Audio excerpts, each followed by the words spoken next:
Google पे Bajirao Singham type कर ले, पता चल जाएगा तेरा बाप चीज क्या है। वो लंका जलाने वाला है।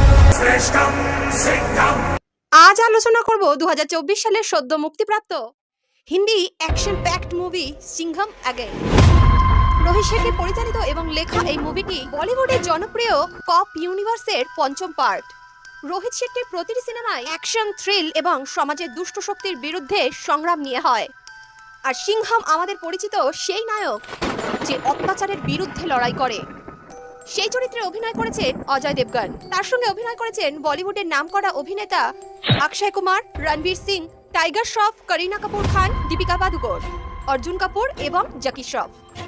এই মুভিটির কাহিনী শুধু আকর্ষণীয় নয়, বরঞ্চ ভক্তদের এক উত্তেজনার সফরে নিয়ে যাবে, যেখানে তারা তাদের প্রিয় পুলিশ চরিত্রের নতুন রূপ দেখবে। গল্পটি শুরু হয় দুষ্ট শক্তির দ্বারা পরিচালিত একটি শহরে, যেখানে সিংঘম